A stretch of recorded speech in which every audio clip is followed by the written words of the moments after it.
नमस्कार. अध्याय 8. सूत्र 3. तर यात आपण पाहणार आहोत प्रश्नोत्तरे. तर पहिला प्रश्न आहे, मला जे हवंय यावर लक्ष केंद्रित करताना निश्चितपणे काय होतं? आपण जेव्हा जे हवंय यावर आपलं लक्ष केंद्रित करतो तेव्हा त्या साऱ्या गोष्टी आपल्याकडे आकर्षित व्हायला सुरुवात होते. नियती आपल्याला मनपसंत गोष्ट कशी देते याचं एक मजेशीर उदाहरण आपण पाहूया. समजा तुम्हाला एक पुस्तक हवं आहे, पण त्याची एकच कॉपी उपलब्ध आहे आणि तीही चक्क अमेरिकेत. आता ते पुस्तक आउट ऑफ प्रिंट आहे, पण तुम्हाला तर ते कोणत्याही परिस्थितीत हवंच आहे. मग तुम्ही काय करता? तर त्या पुस्तकाचा ध्यास घेता. मनोकल्पनेत तुम्ही ते पुस्तक बघता. अमेरिकेत कुठल्या तरी ग्रंथालयात ते पुस्तक ठेवलं आहे अशी तुम्ही कल्पना करता. एक दिवस ग्रंथपालाच्या मनात विचार येतो, हे पुस्तक खूपच रोचक आहे, तेव्हा परत छापायला हवं. अशा प्रकारे त्याची तुमच्यापर्यंत येण्याची प्रक्रिया सुरू होते. पण तुम्ही जर मध्येच कल्पना करणं बंद केलं तर ती प्रक्रियाही थांबते. परत जेव्हा तुम्ही कल्पना करायला लागाल तेव्हा एखादा माणूस येऊन ते पुस्तक लायब्ररीतून घरी वाचायला नेईल. तुम्ही कल्पना करणं असंच सुरू ठेवलं तर ते पुस्तक कसंही करून तुमच्याकडे यायला लागेल. पण कल्पना किंवा सकारात्मक विचार बंद होताच पुन्हा तिथेच थांबेल. मग त्या माणसाचा मित्र त्याला भेटायला येईल व म्हणेल, परदेशात जात असल्याने सोबत हे पुस्तक मी प्रवासात वाचण्यासाठी घेऊन जातोय. तो माणूस ते पुस्तक घेऊन भारतात येईल. आता ते पुस्तक कोणत्या ना कोणत्या मार्गाने तुमच्यापर्यंत नक्की पोहोचेल, पण तुमची कल्पना बंद होताच ते तिथेच थांबेल. मध्येच जर कल्पना थांबली तर तो माणूस भारतात येईल, पण ते पुस्तक आणायला विसरेल. या गोष्टी तुम्हाला माहीत नाहीत, कारण हे सर्व अदृश्य स्वरूपात चाललेलं असतं. मग तुम्ही हे सर्व चालू असतानाच मी केव्हापासून कल्पना करतोय, पण ती पुस्तक मला मिळेल की नाही माहीत नाही, असा जर विचार करायला लागलात तर या नकारात्मक विचाराने पुस्तक तुमच्यापासून दूर जाऊ लागेल. म्हणून ते पुस्तक तुमच्याजवळ येत आहे अशी आनंदाने कल्पना करा. मग निसर्ग पुन्हा ते पुस्तक तुमच्यापर्यंत पोहोचवण्याची नक्कीच व्यवस्था करेल.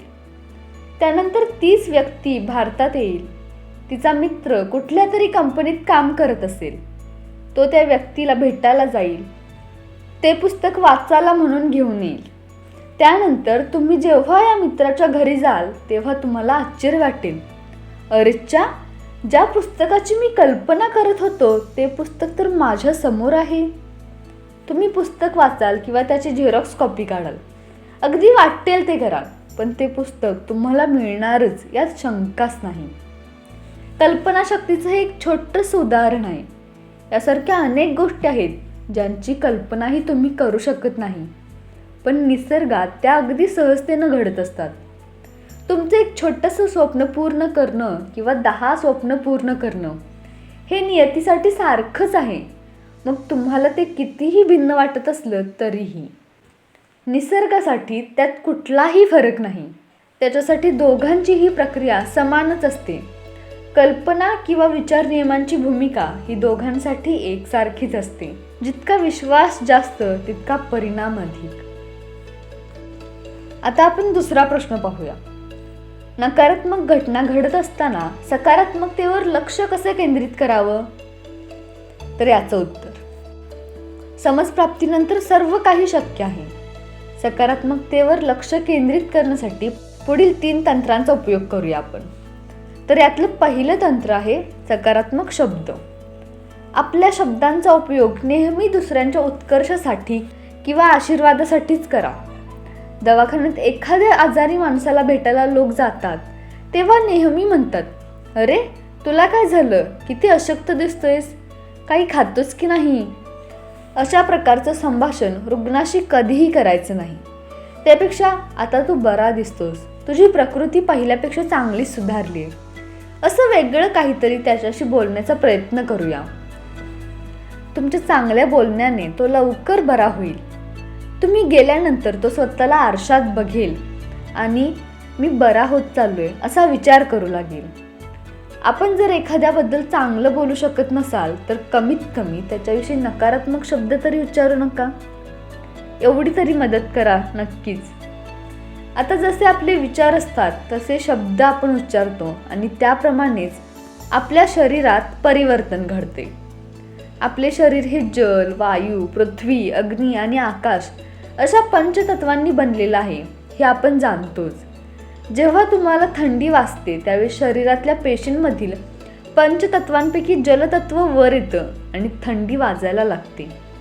जेव्हा तुम्ही विचार करता खूप उकडतंय, सूर्य डोक्यावर आला आहे, तेव्हा तुमच्या शरीरात अग्नितत्व प्रबळ होतं. म्हणून इथून पुढे जेव्हा कधी तुम्हाला उकाड्यात बसावं लागेल आणि त्यावेळी थंडपणा अनुभवायचा असेल तेव्हा हा प्रयोग करायला हरकत नाही. मी हिमालयात आहे अशी कल्पना करून ती कल्पना 1 मिनिटापर्यंत पकडून ठेवताच थोड्याच वेळात उष्णता कमी जाणवेल किंवा थंडी वाजू लागेल.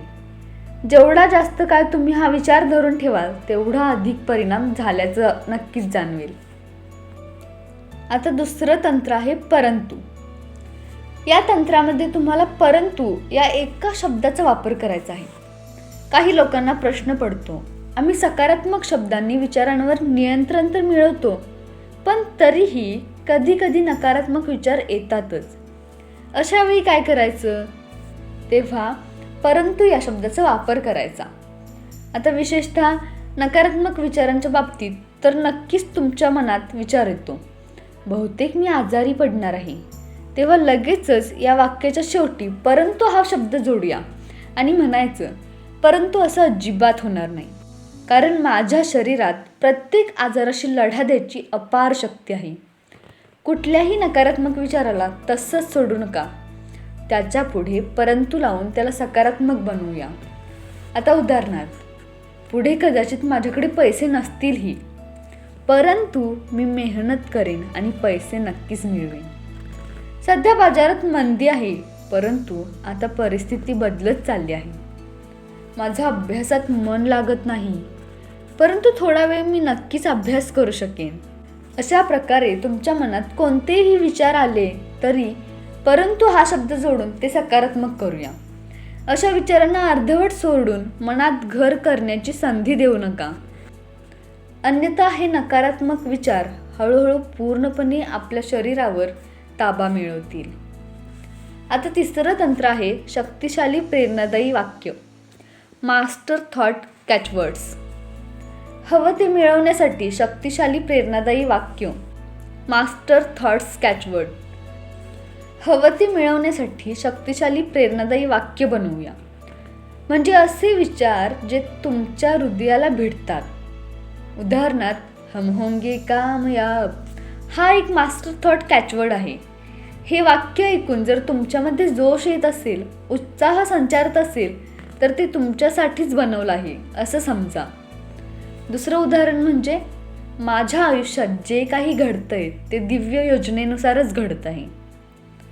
माझ्यातील उणीव ही उणीव नसून ती माझी ताकद आहे. सत्यात प्रत्येक आजार ठीक करण्याची ताकद असून सत्य माझ्यासोबतच आहे. ज्याने मला घडवलं तोच मला जगवेल. ज्याने इच्छा दिली तोच मुक्ती देईल. ज्याने स्वप्न दिलं तोच माझं स्वप्न साकारेल. ही सर्व प्रेरणादायी वाक्य मास्टर थॉट्स बनू शकतात. अशा प्रकारे तुम्ही सुद्धा प्रेरक विचार बनवू शकाल. उदाहरणार्थ, मुलगी असणं ही माझी उणीव नसून ताकद आहे, त्यामुळे माझं यश निश्चितच आहे. या मास्टर थॉट्सप्रमाणे तुम्ही स्वतःला प्रेरणा देणाऱ्या सकारात्मक सूचना देखील बनवू शकाल. आता तिसरा प्रश्न, मी नेहमी आजारी असतो तेव्हा आत्मसूचनांचा प्रयोग आजारपणात कसा करावा? याचं उत्तर आहे, आजारांचा इलाज तर औषधांद्वारे होतच राहील, पण त्याला शुभ विचारांची जोड मिळणंही अत्यावश्यक आहे. आत्मसूचना म्हणजे एखादा विचार मनातल्या मनात किंवा मोठ्याने म्हणणं. आजाराच्या उपचाराबरोबरच मनाच्या शक्तीला औषधाचं रूप देण्यासाठी प्रेमाने आणि दृढ विश्वासाने पुढील वाक्य म्हणूया. त्यातील पहिलं आहे, मी बरा होत चाललो आहे, मी स्वस्थ होत चाललो आहे. माझे जे काही त्रास आहेत ते आता ठीक होण्याच्या मार्गावर आहेत. प्रत्येक क्षणी, प्रत्येक दिवशी, प्रत्येक पद्धतीनं माझं शरीर उत्तम होत चाललं आहे. त्याचबरोबर हा सुविचार तुम्ही स्वतःशी म्हणू शकाल, दिवसेंदिवस प्रत्येक पद्धतीने माझं शरीर ठीक होत चाललं आहे. Day by day in every way I am getting better and better. मी ईश्वराची संपत्ती आहे, कोणतीही वाईट शक्ती मला स्पर्श करू शकत नाही. हे वाक्य मनापासून म्हणा. या वाक्यामुळे आजाराच्या विचारांपासून, भीतीपासून तुम्ही कायमचे मुक्त व्हाल. दुसरं वाक्य आहे, सकारात्मक विचारांच्या शक्तीचा उपयोग अवश्य करायचाच, पण आजाराचं नेमकं कारण जाणून घेण्याचाही प्रयत्न करायला हवा. हा आजार तुमच्या जेवणा खाण्याच्या चुकीच्या पद्धतीमुळे, कमी जास्त झोपण्यामुळे किंवा व्यायाम न करण्याच्या सवयीमुळे तर उद्भवलेला नाही ना, हेही जाणून घ्यायचा प्रयत्न करा. तुमच्यात जर काही चुकीच्या सवयी नसतील तर शांतपणे हा विचार करा, माझ्या मनात असे कोणते विचार होते ज्यामुळे हा आजार निर्माण झाला. ज्यावेळी आपल्या आजाराचं कारण शारीरिक नसतं त्यावेळी आपले विचारच त्यासाठी कारणीभूत असतात, दोषी असतात. ही गोष्ट निश्चित समजा. ज्यामुळे आजार वाढतो अशा चुकीच्या विचारांना पुढे दिलेल्या आत्मसूचनांद्वारे नष्ट करा. मी आपल्या अंतर्मनात ज्या चुकीच्या विचारप्रवाहामुळे ही स्थिती उत्पन्न झाली आहे त्या विचारप्रवाहाला सोडण्यास तयार आहे. हा विचार दिवसातून अनेक वेळा उच्चारा. आपले असे विचार नवीन वैचारिक साचा निर्माण करेल आणि आपण रोगमुक्त व्हाल. आता ही नवीन वैचारिक बैठक पक्की करण्यासाठी पुन्हा पुन्हा म्हणूया. आपल्या चुकीच्या विचारप्रवाहातून दूर झाल्यामुळे मी आता स्वतंत्र आहे, मुक्त आहे, मुक्ती आहे, मी खुश आहे, आनंदी आहे. आता ठीक होण्याची प्रक्रिया सुरू झालेली आहे अशी कल्पना करा. तुमच्या ठीक होण्याचा अनुभव होत आहे. चित्त शांत करून हलकेपणाची जाणीव करत निश्चित पडून राहा. धन्यवाद.